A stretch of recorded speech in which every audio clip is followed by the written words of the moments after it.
அப்பொழுது கிதியோன் அவனை நோக்கி, என் ஆண்டவரை கர்த்தர் எங்களோட இருந்தால் இதையெல்லாம் எங்களுக்கு நேரிடுவான் ஏன் என்றான். கர்த்தர் எகிப்து தேசத்திலிருந்து கொண்டு வரவில்லையா? எங்கள் பிதாக்கள் எங்களுக்கு விவரித்து சொன்ன அவர் அற்புதங்களை எல்லாம் எங்கே? இப்பொழுது கர்த்தர் எங்களை கைவிட்டு மீதியான் கையில் எங்களை ஒப்பு கொடுத்தாரே என்றார். அல்லேலூயா. எகிப்து தேசத்திலிருந்து அற்புதமாய் ஆண்டவர் கொண்டு வந்தார். செங்கடலை ரெண்டாய் பிளந்தார். எரிகோ மதில் இடிந்து விழும்படிக்கு அவர் அற்புதம் செய்தார். துதித்ததுனால எரிகோ மதில் இடிந்து விழல. நல்லா புரிந்து கொள்ள வேணும். அவர்கள் கீழ்ப்படிந்ததுனால தான் எரிகோ மதில் இடிந்து விழுந்தது. நல்லா புரிந்து கொள்ள வேண்டும். என்னைக்கு ஒரு தேவல ஆண்டவர் கீழ்ப்படியுதோ கர்த்தர் அற்புதம் செய்ய வல்லவர். அல்லேலூயா.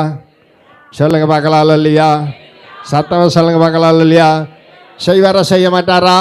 அப்பொழுது கிதியோன் அவரை நோக்கி, என் ஆண்டவரே கர்த்தர் எங்களோட இருந்தால் இவைகளெல்லாம் எங்களுக்கு. நம்ம அப்படி தான் சொன்னோம். ஆண்டவர் இருக்காரா இல்லைதான்? ஏன் தான் எனக்கு இவ்வளோ கஷ்டமா? கர்த்தர் உன் கூட தான் இருக்கிறார். நீ அவர் கூட இல்லை. நீ அவர் கூட இருந்தா அவர் உன்னை கை விடவே மாட்டார்.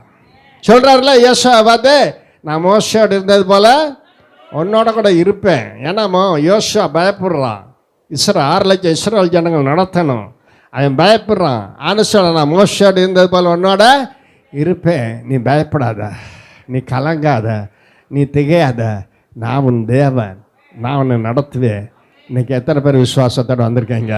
இன்னைக்கு கர்த்தர் உங்களை விடுதலை ஆக்க வேண்டாம். நீங்கள் எந்த காரியத்தை குறித்து பயந்து வந்திருக்கிறீங்களோ அந்த பயத்திலிருந்து கர்த்தர் உங்களை இன்னைக்கு விடுதலை ஆக்க வேண்டும். அல்லேலூயா.